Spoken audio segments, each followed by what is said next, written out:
अरे साधं गणित आहे.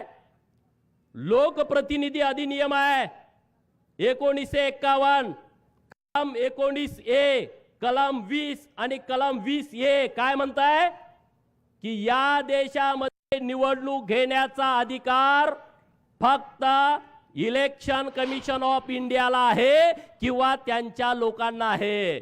याच्या व्यतिरिक्त दुसरा माणूस निवडणूक घेऊ शकत नाही. म्हणजे दुसऱ्या त्यांच्या मशिनरीला म्हणजे कोणाला, कलेक्टरना लोकसभेची निवडणूक, प्रांतांना विधानसभेची निवडणूक, बीडीओ आणि तहसीलदारांना पंचायत समिती आणि जिल्हा परिषदची निवडणूक घेण्याचा अधिकार आहे. दुसऱ्या कुठल्याही माणसाला ही निवडणूक घेता येत नाही. एवढं साधं जर शरद पवारांना कळत नसेल तर एवढा इतके वर्ष महाराष्ट्र यांच्या ताब्यात होता, मग ह्यांनी राख रांगोळी महाराष्ट्राची केली का नाही केली सांगा तुम्ही. एवढं जर यांना कळत नसेल हे समजून सांगा गावातल्या लोकांना. निवडणुकीच्या अगोदर FLC केली जाते, फर्स्ट लेवल चेकिंग. FLC म्हणजे काय आहे, त्या ज्या सगळ्या EVMच्या मसनी आहेत ना, त्या मसनी सोलापुरात, त्या मसनी सांगलीत, त्या मसनी साताऱ्यात, त्या पुण्यात जिल्ह्याच्या ठिकाणी असतात गोडाऊन मध्ये.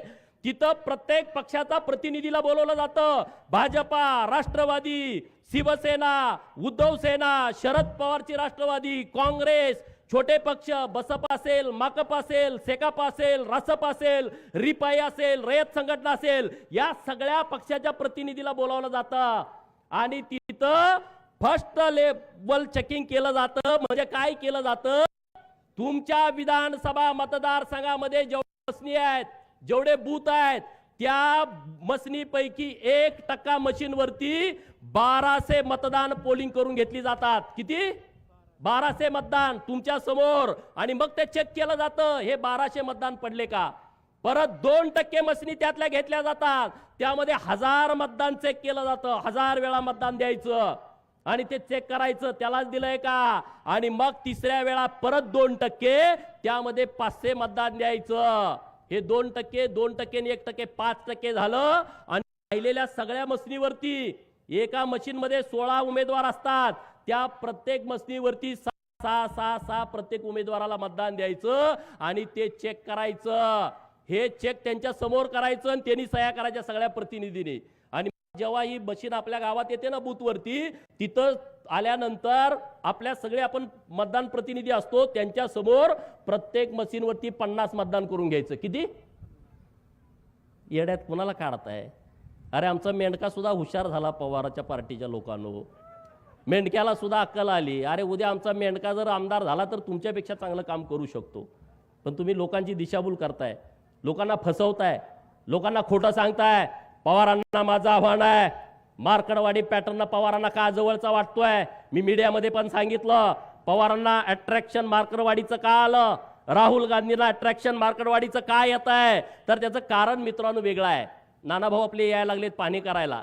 त्यांचं काय वेगळं गणित आहे की या देशातली जनता नरेंद्र मोदी साहेबांना परत 2029ला पंतप्रधान करणार आहे. तुमचं काय मत आहे? तुमचं काय मत आहे? हे लोकमत आहे, बरोबर की नाही बरोबर. नरेंद्र मोदी साहेब परत 2029ला पंतप्रधान होणार आहेत. आता देवाभाऊ 5 वर्षासाठी महाराष्ट्रात मुख्यमंत्री झाले. किती जरी तुम्हाला वाईट वाटलं तर आता त्याला नाइलाज आहे. पवारांच्या पार्टीचं जातीवाद्यांचं म्हणणं काय होतं महाराष्ट्रातल्या माहित आहे का, महाराष्ट्रात महायुतीचं सरकार यायला नाही पाहिजे, युतीचं सरकार यायला नाही पाहिजे. बघा पहिली यांची इच्छा मोहितेंची काय, महाराष्ट्रात महायुतीचं सरकार नाही आलं पाहिजे. महाराष्ट्रात जर महायुतीचं सरकार आलं तर भाजपचा मुख्यमंत्री झाला नाही पाहिजे. काय, जर भाजपचा मुख्यमंत्री झाला तर देवाभाऊ झाला नाही पाहिजे. अरे आमचा मसोबा, बिरोबा, खंडोबा, धुळोबा, मकोबाई, नीनाबाई ही सगळे आमचे देव जागे आहेत रे. इथला बहुजन जागा आहे गावगाड्यातला. गावगाड्यातल्या लोकांनी डोळं उडून बघितलं की बाबानो हे देवाभाऊच का लागते, नरेंद्र मोदी साहेब का पाहिजे.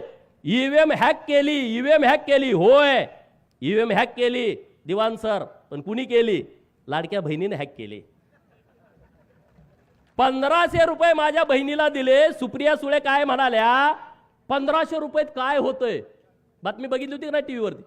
1500 रुपयात काय होतंय? मी सांगितलं, चॅनेलवाल्यांनी मला विचारलं, ताई असं बोलतात की 1500 रुपयेमध्ये काय होतंय? मी त्या चॅनेलवाल्यांना सांगितलं, हे 1500 रुपये मुंबईमध्ये ताज हॉटेलला बसून 1,500 रुपयाची कॉफी पिणाऱ्यासाठी नाहीत. हे 1500 रुपये ट्रायडंट हॉटेलला 1,000 रुपयाचा चहा पिणाऱ्यासाठी नाहीत. 2-3 लाखाचा गॉगल घालणाऱ्यांच्यासाठी हे अजिबात नाही आहे. ज्यांच्याकडे 1.5-2-3 लाखाची पर्स आहे, अजिबात नाही. ज्यांच्या पायामध्ये 1.5 लाखाचा, 50,000चा, 1 लाखाचा उंची सँडल आहे, त्यांच्यासाठी नाही. लिपस्टिकवाल्यांच्यासाठी नाही. हे कुणासाठी आहे? मार्करवाडीमध्ये जी माझी बहीण रानामध्ये काम करते आणि तिच्या अंगामध्ये ताप आला, कणकणी आली, थंडी आली आणि तिच्याकडे 50 रुपये इंजेक्शनासाठी नाही, त्या माझ्या बहिणीसाठी ही योजना आहे.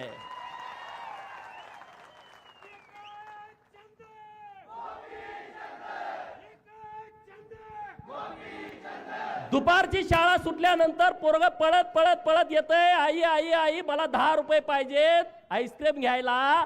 आणि जेव्हा आई घरामध्ये जाते, डब्यामध्ये बघते, गाडग्यामध्ये बघते, चुलीजवळ बघते, तिच्याकडे 10 रुपये नाहीत आणि म्हणून तिच्या डोळ्यात पाणी येतंय की मी माझ्या लाडक्या पोराच्या हातामध्ये खाऊसाठी 10 रुपये देऊ शकत नाही.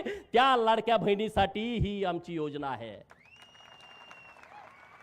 आणि म्हणून महाराष्ट्रातल्या लाडक्या बहिणीनं ही ईव्हीएम मशीन हॅक केली. या महाराष्ट्रातल्या ओबीसीनं, 346 जाती असणाऱ्या ओबीसीनं, भटक्या विमुक्तानं, या महाराष्ट्रातल्या लोकांनी ईव्हीएम मशीन हॅक केली. सगळी मतं ही महायुतीच्या बाजूने दिली. या महाराष्ट्रातला गरीब मराठा ताकदीनं देवाभाऊंच्या पाठीमागे उभा राहिला, त्यानं ही मशीन हॅक केली. मित्रांनो, गावातल्या कोतवालाला जाऊन भेटा. 7,500 पगार वाढवला, परत 10% वाढवला. कोतवालाचं गावात संबंध किती असते तुम्हाला माहित आहे? कोतवालाच्या पुढे कोण जाते का? नाहीतर उतारा उलटा पालटा करून टाकते. या महाराष्ट्रातल्या कोतवालांचा 7,500 पगार वाढवला. त्या कोतवालांनी आमच्या बाजूने मतदान केलं, त्यांनी ईव्हीएम मशीन हॅक केली. गावातल्या पोलीस पाटील इथं कोण आहे का? पोलीस पाटील 8,500 मानधन वाढवलं या महाराष्ट्रातल्या पोलीस पाटलांचं. मग police Patil EVM machine hack करायचं सोडल का सांगा? 5 वर्ष आंदोलन करत आम्हाला हे द्या, आम्हाला ते द्या, कुणी काय दिलं नाही. देवा भाऊनी 8,500 वाढवून टाकले. पोलीस पाटलाला पै पाहुणे नातेवाईक असते की नाही? पाटील गावात रुबाबदार असते, ढिलं नसते काम पाटलाचं. पाटलाच्या नातेवाईकांनी मशीन हॅक करून टाकली. सगळे महायुतीच्या बाजूने मतदान करून टाकलं की नाही टाकलं सांगा? मोठी बातमी बघतोय. शरद सोनवणे एकनाथ शिंदेंच्या भेटीला गेल्याची एक मोठी बातमी आपल्याकडे येते.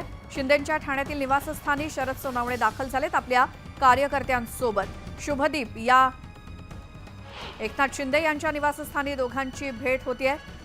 अपक्ष आमदार शरद सोनवणे उपमुख्यमंत्री एकनाथ शिंदे यांच्या भेटीसाठी ठाण्यात पोहोचलेत. ठाण्यातल्या एकनाथ शिंदे यांच्या शुभदीप या निवासस्थानी अपक्ष आमदार शरद सोनवणे आपल्या कार्यकर्त्यांसोबत एकनाथ शिंदे यांच्या भेटीसाठी पोहोचलेत.